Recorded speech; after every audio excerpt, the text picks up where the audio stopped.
O programa Memórias do Legislativo continua com a série especial 30 anos da Constituição de 1988. E hoje recebemos aqui um deputado constituinte, teve 2 mandatos como deputado, um deles como constituinte, ele também foi deputado estadual. Antônio de Jesus, muito obrigada pelo senhor ter aceitado esse convite, o senhor faz parte da história. Eu fico agradecido e, sobretudo, pela iniciativa da Assembleia Nacional, ou melhor, da Assembleia Legislativa do Estado de Goiás. É também história nacional. É história nacional. Bom, para ajudar a gente aqui nessa rodada de entrevista, também recebemos aqui o professor Guilherme Carvalho, ele que é mestrando em Ciência Política pela Universidade Federal de Goiás, formado em Relações Internacionais, especialista em Políticas Públicas, e ele ainda é diretor de pesquisas da Sociedade Brasileira de Estudos do Terceiro Setor. Obrigada, Guilherme, mais uma vez aqui. Muito obrigado, Luciana, pelo convite, para dar seguimento a esse projeto que tem sido muito bacana. Podemos ouvir aí as experiências e a memória dessas pessoas que fizeram parte, né, de um dos processos mais importantes da vida política do nosso país. Isso mesmo. Bom, e como o professor já adiantou, foi talvez um dos momentos mais importantes da história do Brasil, marcou a transição do regime militar para a democracia. E o documento mais importante que marcou isso foi a Carta Magna, elaborada em 1988, e o deputado Antônio de Jesus, na época, pelo PMDB, participou desse momento, que foi um turbilhão na história, né, deputado? Foi. O que mais marcou o senhor nessa época? Quando o senhor lembra, assim, lá em Brasília, o que mais marcou? O que mais marcou-me foi uma reunião prévia que tivemos antes da instalação da Assembleia Nacional Constituinte pelo Supremo Tribunal Federal, que foi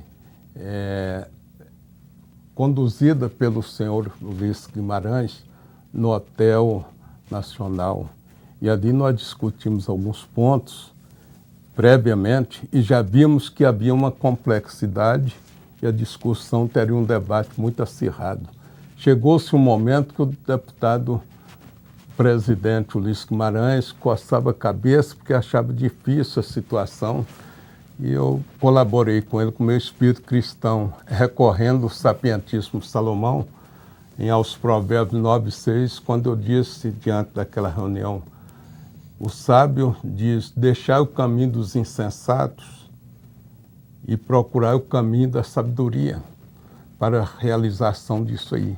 E a partir dali, o doutor Ulisses Guimarães achou uma variável favorável para resolver aquele problema prévio que já estava existindo. E que cabeça boa, né, o doutor Ulisses Guimarães? Foi o grande líder aí da Constituição, a Constituição cidadã, né, quando ele pegou ela pronta. Bom, professor Guilherme, vamos começar, né, com as suas perguntas, então. Sim, deputado, o senhor ficou conhecido por preconizar posições religiosas no plenário da Câmara e também nos bastidores, né? Inclusive, um dado interessante sobre o deputado é que ele foi o primeiro deputado na história do nosso país a ler a Bíblia no plenário, algo que não é mais novidade. E eu queria que o senhor contasse para a gente desse momento, como é que foi, né, a sua luta pela inclusão da Bíblia como símbolo, e também que o senhor avaliasse, se o senhor puder, o que o senhor acha da atual bancada evangélica, né, na Câmara. O senhor acha que ela tem uma pauta positiva? O senhor imaginava que fosse tomar essa proporção, ter esse tamanho que tem hoje no Congresso? Interessante, nobre entrevistador. O que acontece é que nós, dentro daquele processo constituinte muito complexo e que era desconhecido até então dos próprios constituintes, quando nós pensamos na elaboração do regimento interno, que foi a primeira medida da Assembleia Nacional Constituinte, primeiro não haveria uma Assembleia Nacional Constituinte sem a presença do seu regimento. E o regimento que realmente iria nortear e direcionar as 8 comissões temáticas, como as 24 subcomissões dentro desse processo complexo. E naquela hora me houve um insight para que a Bíblia Sagrada estivesse presente. Eu disse, vou entrar com uma proposta propondo a presença da Bíblia durante os trabalhos da Assembleia Nacional Constituinte. Mas para isso acontecer, evidentemente, haveria uma disputa muito acirrada. E encaminhei para a comissão que estava elaborando o regimento uma proposta, mas para ser encaminhada a proposta, primeiramente eu tive que elaborar a proposta e procurei um departamento parlamentar que ajuda os parlamentares nesse processo e um doutor disse, constituinte, essa proposta do senhor aí não vai alcançar êxito. Eu disse, por quê? Ele disse, porque essa casa já tem uma história de 164 anos, apenas com a presença de 3 símbolos: a Constituição, a bandeira nacional e o crucifixo. Aí foi um momento que eu disse, nobre doutor, mas a presença do livro dos livros, da Constituição das Constituições, está ausente. Como assim? Eu disse, porque a Bíblia Sagrada, ela não é fonte de pesquisa e orientação apenas de teólogos, como é também dentro do direito, através do Decálogo, o senhor conhece muito bem, e ela que deu símbolo à imprensa de Gutenberg no século XV. Foi a Bíblia Sagrada quem tem hoje a oportunidade de ser reconhecida aqui até pela Unesco. Mostrei, é o livro mais lido do universo, do planeta Terra. Então, em quase 2.000 línguas e dialetos. E mostrei tudo ali e disse, mas assim, o senhor está com uma justificativa consistente. Aí ele disse, ela é fonte também de pesquisa de historiadores. Eu disse, sim. E também de antropólogos. E aí foi ampliando o argumento dentro daquele conceito. E, finalmente, o que acontece? Na minha simplicidade e humildade, mas, porém, um caráter de verdade muito bem direcionado, coube-me a oportunidade de ele me dizer, deputado, como seria o caput desse artigo? Eu disse, eu quero um caput democrático, que ela possa estar presente a fim de atender todos os segmentos da sociedade, dentro da visão bíblica. E ele então disse assim, vamos elaborar um caput. Então a Bíblia Sagrada deverá ficar sobre a mesa da Assembleia Nacional Constituinte à disposição de quem dela quiser fazer o uso. Eu disse, perfeito, só isso aí pode, fechou. Foi encaminhado então a proposta para a Comissão de Elaboração do Regimento Interno e lá chegando, caiu na mão do relator, doutor Fernando Henrique Cardoso, que também era constituinte igual eu, e naquele instante ele disse, agora como é que eu vou fazer com essa proposta do Antônio de Jesus? Imediatamente um outro constituinte disse, senador, o senhor já perdeu a prefeitura de São Paulo por Jânio Quadros, porque ele disse que não cria em Deus. E aqui agora essa presença, se o senhor tem interesse político dentro dessa nação, a Bíblia não vai mexer só com protestantes, não. Isso aqui mexe com católicos, mexe com espírita e vários segmentos da sociedade. Ele disse mesmo. Examinou novamente o projeto e como é que fala? A justificativa dele está consistente. Vou acatar. E acatou. E graças a Deus, a Bíblia Sagrada ficou ali por uma força regimental, não só durante o processo constituinte, mas hoje, durante a Câmara Comum, ela está presente também, porque dentro dela a gente abre a visão para o universo perfeito. E nunca mais saiu, né, desde então. Então, Graças aí, a o deputado federal foi o primeiro a inserir a Bíblia, né, num plenário no Congresso Nacional. Ele tem outras histórias também, foi a partir dessa demanda religiosa, ele conseguiu inserir a liberdade religiosa na Constituição. Nós vamos continuar falando sobre esse assunto daqui a pouquinho, depois do intervalo.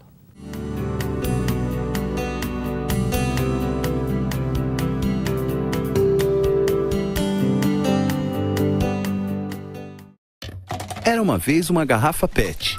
Veio a reciclagem e a transformou em tecido, vassouras, madeira plástica e até casco de barco. Você tem um papel importante nessa história. Colocar os plásticos, papéis, vidros e metais no lixo seco, separados dos restos de alimentos e outros materiais orgânicos no lixo úmido. Isso facilita o trabalho dos catadores, gera empregos e poupa recursos naturais. Mude de atitude, separe o lixo e acerte na lata. Governo Federal. O mundo mudou, as necessidades mudaram. Partido agora é o usuário. Atendimento é online. Reunião pode ser via chat. Autos estão no browser.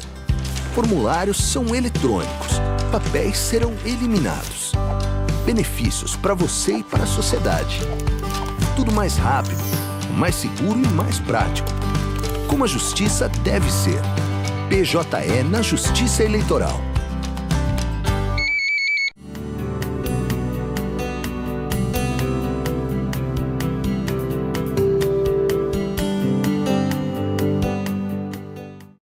O programa Memórias do Legislativo volta com a série especial 30 anos da Constituição de 88. Estamos recebendo aqui hoje o ex-deputado federal constituinte Antônio de Jesus.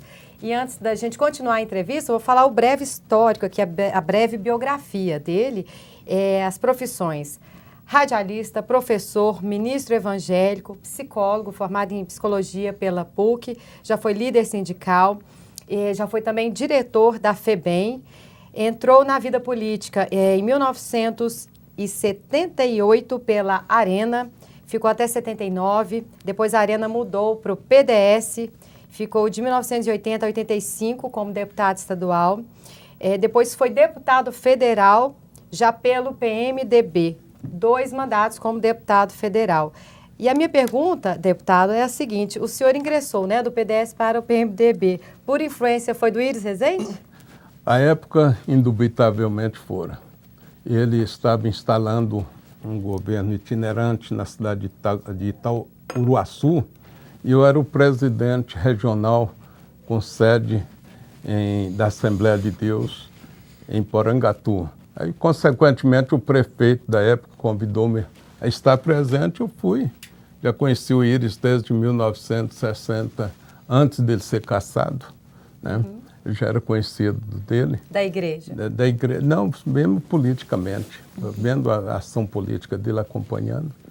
E aí não achei difícil ir. Quando foi em 14 de maio de 1986, ele convidou-me para que pudesse adentrar como um candidato, porque eu tinha densidade eleitoral tanto para federal quanto para estadual, em todo o estado, que já havia sido comprovado pela eleição anterior. E com isso entrei e, por incrível que pareça, sem diretório e sem dinheiro, consegui o 5º mais votado do estado. O senhor lembra a quantidade de votos? 50 mil aproximadamente. Oh, que coisa boa. E ainda como diretor da FEBEM, o senhor assumiu como deputado estadual ou foi antes de ser deputado estadual? Eu assumi antes de ser deputado estadual. Eu fui diretor da Fundação Estadual na área técnica do bem-estar do menor, no governo Ari Valadão. E com isso aí me deu a oportunidade de trabalhar numa instituição em favor do menor em 2 áreas de ação, que era a preventiva e a terapêutica.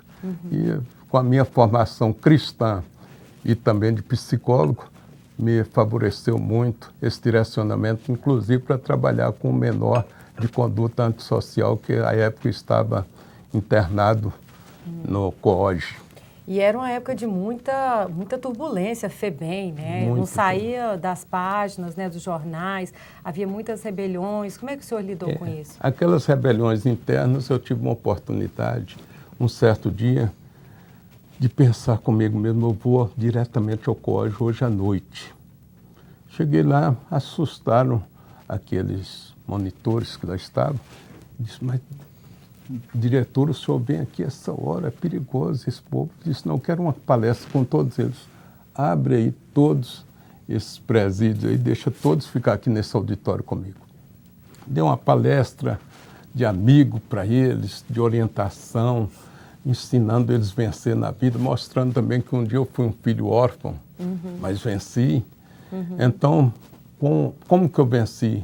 Com um espelho maior, que é o da Bíblia Sagrada, que era a lâmpada dos meus pés e luz do meu caminho. E ali eu tinha uns exemplares dos Gideões Internacionais. No final, presenteei cada um deles com um exemplar da Bíblia Sagrada. Pode acreditar que isso surte um efeito positivo. Com certeza, acredito sim. Bom, o deputado falando, né, da origem dele, a origem simples, né? Hoje ele está com 76 anos. Antes de passar para a sua pergunta, tá? 76 anos, ele tem 6 filhos, 10 netos e no segundo casamento, porque a primeira esposa faleceu, né? Ficou viúva e casou de novo. Teve 3 filhos, né? Mais 3 filhos, com Simone Rodrigues Vieira Matos de Jesus Dias. E desistiu da política? Desisti, porque eu creio que eu já dei a minha contribuição em tempo hábil, a minha contribuição ideal e necessária. Tá certo. Professor, vamos lá, né? Então tá. Deputado, eu quero viajar um pouquinho com o senhor pelos seus 2 mandatos, especificamente, porque é um tema que transcendeu, que é justamente o da nossa forma de governo e do nosso sistema de governo, né? Era um debate que foi acendido durante o processo de discussões para a Constituição, mas que ganhou certo... Ao ver a necessidade de que a população decidisse, jogou-se o plebiscito para 93, né? Decidiu-se pela República e decidiu-se pelo presidencialismo como nosso sistema de governo. O senhor, inclusive, votou a favor do presidencialismo. Votei. Nós estamos em um momento de bastante questionamento. O PSDB, desde aquela época, já era a favor do parlamentarismo. O seu partido, à época, o PMDB, assim como o PTB, como o PT, defenderam o presidencialismo. Após elegermos 4 presidentes, 2 serem derrubados por impeachment, o senhor ainda se mantém a favor do presidencialismo? O senhor acha que foi uma decisão acertada da bancada naquele período, o apoio ao presidencialismo? Tem um provérbio latino que diz: ordo est unitas in varietate. A ordem é a unidade na variedade. Então chega-se um momento que diz: é próprio do sábio também mudar de opinião. Então, quem sabe já chega um momento de se usar uma opinião devido à decorrência daquilo que já estamos conhecedores. Ou seja, hoje o senhor talvez acreditasse mais no parlamentarismo. Quem sabe chega um momento para isso. No momento em que estávamos, percebendo que seria imaturo se falar e projetar logo uma nova Constituição para o Brasil, uma nova forma de governo. Então achamos que foi muito. Vamos fazer as coisas por etapa. Tá certo, a sabedoria é isso, é mudar de acordo com o mundo, porque o mundo está em movimento. E o senhor, o professor Guilherme falou da questão dos impeachments, né? O senhor foi o primeiro a votar a favor do impeachment de Fernando Collor, né? Pela letra A, como é que foi essa responsabilidade ali? Uma responsabilidade muito forte. Eu consultei a Deus antes de tomar essa atitude por várias vezes, porque não era uma decisão fácil. Uma vez que quando o senhor Collor de Mello foi empossado, eu e meu filho, Eliezer de Jesus, cantamos um hino na posse dele que ficou conhecido a nível internacional. E daí uns dias eu já ter que realmente votar pelo impeachment dele, eu achei isso difícil. E é difícil, a responsabilidade é difícil. Mas eu consultei a Deus e peguei umas variáveis que me fortaleceram que eu deveria ser coerente e votar pelo impeachment. Tá. Mas eu não fiz também aquela ladainha: olha, eu tenho um filho candidato a vereador em Goiânia, Eliezer de Jesus, e pela eleição dele eu voto aqui por vocês. Não fiz nada. Como o senhor vota, senhor Antônio Jesus? Eu disse, pensei comigo, a palavra de Jesus sabiamente nos ensina: tua resposta seja sim, sim, não, não. Eu disse sim. Nem um sim muito apavorado e nem um sim muito atemorizado. Um sim normal. Tá certo. Bom, voltando à Constituição, deputado, tem muitas falhas a Constituição, uma delas talvez não ter inserido o Cerrado goiano, o Cerrado tocantinense ali, né, nos textos. Conseguiu se inserir a Mata Atlântica, mas nosso Cerrado, infelizmente, não. Mas, em compensação, o senhor conseguiu colocar a liberdade religiosa ali e também foi coautor da criação do Estado do Tocantins junto com Siqueira Campos, né? Como é que era essa luta da bancada goiana pelas nossas bandeiras? Interessante. Eu não vou falar pela bancada, vou falar por mim mesmo. Um dia eu pensei, a Ilha do Bananal deve ser uma área de proteção ambiental. Eu adentrei com um projeto nesse sentido, que fosse reconhecido como área de proteção ambiental. Uhum. E eu logrei êxito. Em seguida, também, a segunda pergunta que me foi feita foi a da... Eu falei isso da questão o senhor foi coautor, né, da emenda para a criação do Tocantins. Perfeito. A liberdade religiosa, que o senhor lutou também. E do Cerrado, assim, eu queria saber se vocês tentaram, pelo menos, porque então, não conseguiu, né? Pelo menos essa da Ilha do Bananal... Conseguiu? Como área de proteção ambiental, já se percebe que isso aí é um prenúncio daquilo que a gente desejaria preservar da natureza, alcançando até o Cerrado. Mas, sobretudo, adentrando sobre o Tocantins, que com a promulgação da Constituição, em 5 de outubro de 88, nós automaticamente também conseguimos a conquista da aprovação do Estado do Tocantins, separando-se do Estado de Goiás pela sua emancipação. Isso deu certo. Eu fui um dos coautores, juntamente com o autor do projeto, que lutava aguerradamente sobre essa conquista, que era o Siqueira Campos. Eu tenho que ser coerente e justo com ele. Ele foi o batalhador número 1 e nós outros procuramos também uma parte ali, demonstrando que estávamos favoráveis à divisão do Estado para sua progressão em ambos os lados. Isso foi depois, né? E ainda na elaboração do texto da Constituição, o senhor também foi um dos que brigaram pela liberdade religiosa. Como é que foi essa luta? Eu, por ser religioso desde criança, né, sou praticante desde os 4 anos de idade, indo para a igreja acompanhando minha mãe, que se converteu ao Evangelho, e a partir daí fui um homem criado isento de muitos males, nunca fumei um cigarro, nunca bebi cachaça, nem um uísque social. Então me julgo hoje um vitorioso aos 76 anos, por isso também que é destrutivo e que eu evitei por uma consciência cristã. Então lutei mostrando, quando estava sendo compatibilizado o texto da Comissão de Sistematização da Constituinte, eu mostrei a necessidade, então, de mudarmos o artigo 153, que dizia assim, exatamente isso. É livre o exercício dos cultos religiosos, desde que, ponto e vírgula, não contrariem a ordem pública e os bons costumes. Eu percebi que isso aí estava tendo um pega dentro de si. É livre, mas não era garantido. Né? Em que nós contrariamos a ordem pública e os bons costumes? Então, entrei com emenda verbal de plenário, solicitando ao senhor presidente Ulisses Guimarães que pusesse em votação a supressão dessa ressalva, desde que não contraria a ordem pública e os bons costumes, porque nós, como religiosos deste país, não contrariamos a ordem pública e muito menos os bons costumes. Pelo contrário, contribuímos de maneira precisa e significativa para a preservação da ordem pública e dos bons costumes.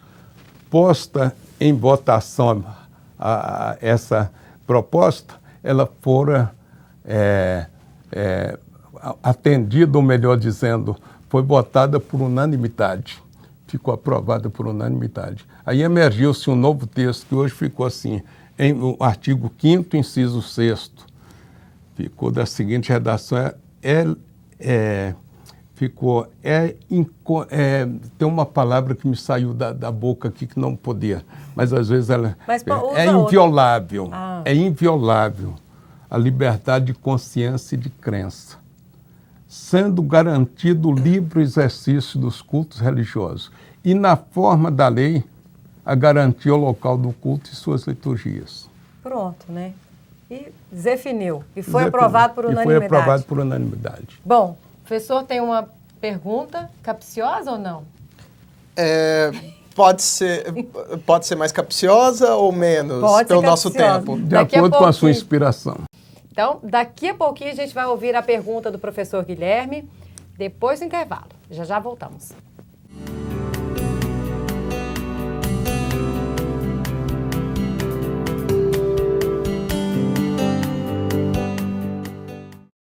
Mais um minuto e o portão do Enem fecha. Mais um ponto e eu passava na prova. Mais um dia e eu vou ter 18 anos. Mais um gol, meu time seria classificado. Vai ficar sem fazer nada ou vai fazer a diferença? Tudo muda quando a gente participa da mudança. A democracia é feita com a participação de todos. E aí, partiu mudar? Era uma vez uma garrafa PET. Veio a reciclagem e a transformou em tecido, vassouras, madeira plástica e até casco de barco. Você tem um papel importante nessa história. Colocar os plásticos, papéis, vidros e metais no lixo seco, separados dos restos de alimentos e outros materiais orgânicos no lixo úmido. Isso facilita o trabalho dos catadores, gera empregos e poupa recursos naturais. Mude de atitude, separe o lixo e acerte na lata. Governo Federal.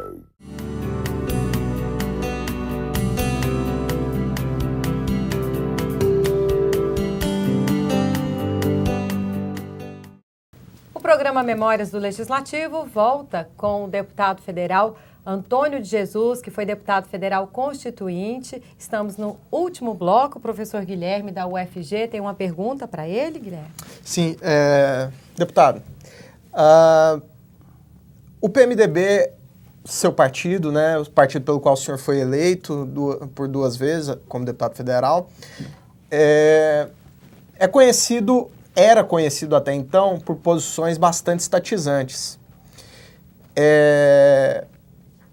O senhor, inclusive, chegou a votar, né, por alguns temas, a favor de alguns temas durante a Constituição que foram, assim, bastante estatizantes, como, por exemplo, nacionalização do solo, limitação do direito de propriedade, estatização do sistema financeiro, dentre outros. Só que desde 2015, e aí eu quero fazer esse link com a atualidade, o PMDB tem assumido posições mais liberais.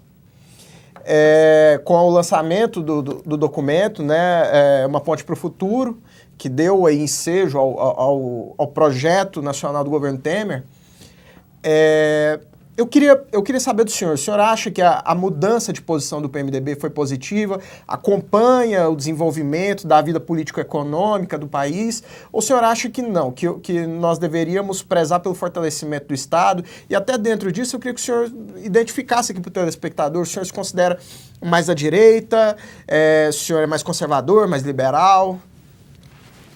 Interessante, no processo constituinte, eu sou transparente, adotei um critério de estar junto com o Centrão. O Centrão estava realmente harmonizando essas diferenças de extrema direita e de extrema esquerda em determinado momento. Eu acho que o que resolve não são, muitas das vezes, o extremismo, mas o que resolve é o bom senso, para analisar, avaliar cada momento da história, do processo, do país, daquilo que realmente deve ser verificado, estudado e votado com precisão para uma definição final. Deputado, entre os assuntos que o senhor votou a favor, está aqui, o senhor votou a favor do rompimento das relações diplomáticas com países que praticassem políticas de discriminação racial. Exato. Então, eu gostaria que o senhor falasse um pouco sobre isso, né? E se o senhor também sofreu esse tipo de discriminação ali no plenário ou em toda a vida do senhor, vida política, vida pessoal também.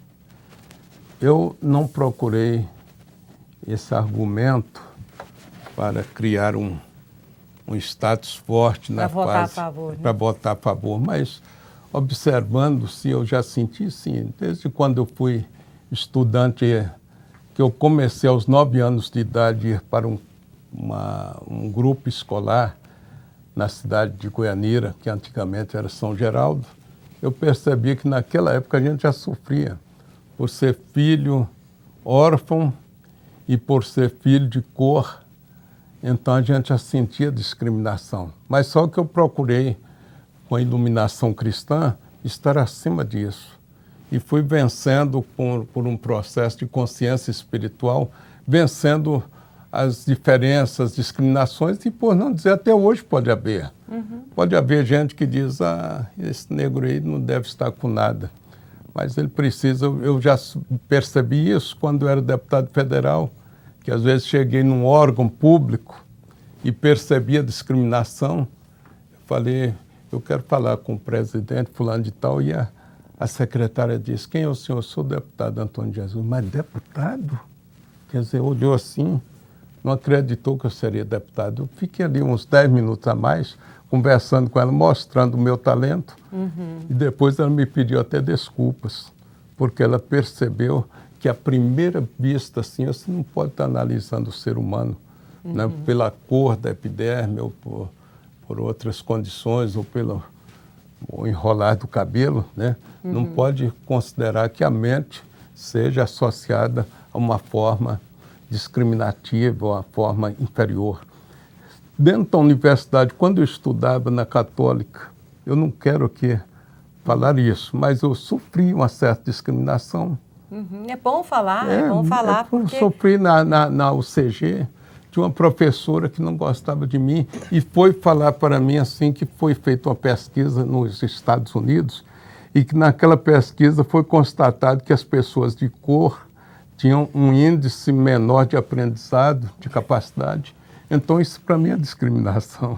Total, né? Não é? Professora racista e ainda racista, mas eu venci isso aí. né? Venci, eu acho que eu passei até com nota 10 na matéria dela. Fica isso aqui, então foi segredo. Com segredo não, a gente tem que falar mesmo, deputado, porque infelizmente ainda tem até hoje, né? Melhorou muito, mas tem episódios racistas todos os dias, todas as horas. Sim. E o senhor venceu com sabedoria. Com sabedoria. Em algum momento pensou em desistir? Em algum momento não. Quando isso me acontecia, me tonificava mais para que eu pudesse continuar a batalha. É uma luta de vários, né? De várias pessoas. De várias pessoas e vários segmentos. Aliás, a maioria brasileira. Sofri esse processo assim, de aparente diminuição pela discriminação, mas nós conseguimos, na Constituinte, na área da autodeterminação dos povos, demonstrar e aprovar que o racismo seria um item inafiançável dentro do nosso país. E foi aprovado, né? Foi aprovado. Votou a favor da proibição dessas relações do Brasil com esses países e foi adiante, né? Vários votaram a favor dessa. Bom, professor, o nosso último bloco, faz aí uma pergunta e a gente já vai depois para o encerramento. Certo. Eu queria muito mais uma consideração geral do deputado, porque o senhor foi membro da Comissão de Educação, o senhor foi membro da Comissão de Cultura, Esportes, né? O senhor chegou a assumir por algumas vezes uma das secretarias da mesa, vice-presidência, presidência em alguns casos. Eu queria que o senhor falasse daquelas 32 propostas do senhor, né? Destacasse alguns... O senhor fez muito mais, né? Mais de 100 propostas, mas 32 foram aprovadas. Queria que o senhor destacasse algumas aí para o telespectador, para que a gente tivesse uma noção, de fato, do trabalho do Antônio Jesus durante o processo da Constituinte. Eu fico pensando o seguinte, não quero fazer um paralelo, mas o nosso colega que lá estava, o Lula, por exemplo, ele teve a oportunidade de apresentar 33 emendas e ter 11 aprovadas, com todo o aparato que ele tinha de imprensa favorável. Deputado mais bem votado, mais bem votado. Porém, eu, na minha condição mais humilde, tive a oportunidade de apresentar 117 emendas e tive 32 acatadas no projeto da Constituição da República Federativa do Brasil. E com isso aí me animou, porque dentre elas teve até aquela proposta de que, dentre outras, de que o terreno que fosse encontrado contaminado com drogas, com ervas, como é que fala? Alucinógenas, que seria desapropriado para finalidade social. Eu acho que isso é uma grande conquista. E por aí eu caminhei. Caminhei, então, pelo lado religioso e pelo lado também honroso da personalidade humana, dando, então, certos flashes para que tomássemos uma posição inteligente e multidirecional para que pudéssemos alcançar uma finalidade precípua para aquilo que nós desejávamos. E dentre as minhas emendas, que podem ser todas aí averiguadas por vocês, estão lá no processo constituinte da Câmara, então tudo isso me trouxe uma certa galhardia, um certo amor, porque você me disse que eu várias vezes ocupei a cadeira até do doutor Ulisses Guimarães, porque eu ficava ali de plantão, não saía dali não, às vezes deixava de almoçar, porque se falhasse algum membro da mesa, eu estava lá. Uma hora falhava o secretário, eu estava na secretaria. Se o presidente não chegou, a mesa me abria a sessão, porque eu não podia ficar sem abrir a sessão. E assim, nós fomos conseguindo ter, assim, um conhecimento de ser intitulado até um dia do deputado daquele dentre os 10, os mais constantes e perseverantes ali na Câmara, na Assembleia Nacional Constituinte. Você veja bem, curiosidade, o preâmbulo da Constituição. No preâmbulo da Constituição, eu tive a oportunidade de passar noites sem dormir, preocupado, discutindo aquele assunto. De tanto que eu discuti, mais ou menos ficou na minha memória. Nós, representantes do povo brasileiro, reunidos em Assembleia Nacional Constituinte para instituir um Estado democrático destinado a garantir as liberdades individuais e coletivas, a liberdade, a igualdade, o bem-estar, a segurança, como valores supremos de uma sociedade pluralista, fraterna, sem preconceitos, fundada na ordem interna e internacional e comprometida com a solução pacífica das controvérsias, promulgamos, sob a proteção de Deus, a Constituição da República Federativa do Brasil. Aí, gente, ficou mais ou menos. Se tem umas falhas, mas a maioria está certa. Parabéns, deputado. Para nós é uma honra ter entrevistado aqui um deputado constituinte que participou de um momento importantíssimo, talvez o mais importante até hoje, em 2018, da história do Brasil, história política do Brasil. Muito obrigada. Com a visão cristã. Muito obrigada mesmo. Que Deus o acompanhe, continue acompanhando. Bem, obrigado. Eu fico agradecido por essa iniciativa e essa oportunidade que nos deste de informar um pouco dos nossos telespectadores ou leitores dessa informação. Muito obrigada. Isso tudo será documentado e arquivado em nosso site, no Memórias do Legislativo, e vai servir de estudo aí para estudantes, para gerações futuras e a atual também.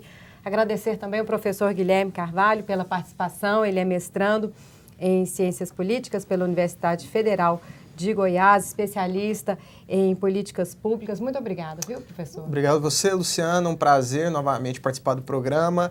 É muito bacana, né, ver esse relato do deputado, que eu tenho certeza assim, que nos ajuda a complementar a história política do nosso Estado, a história política da Constituinte. O valor acadêmico, sem dúvida nenhuma, foi imprescindível. Obrigado mesmo. Obrigado pela consideração. Obrigada aos senhores e obrigada a você também que nos acompanhou, que está em casa.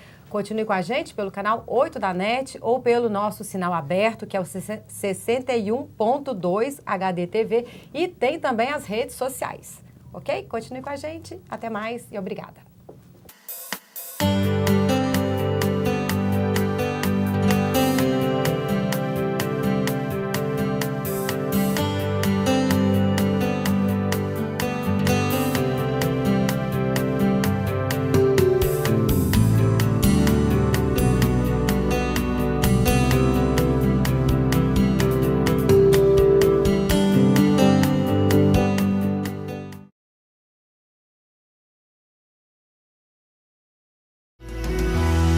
TV Assembleia. Informação com credibilidade.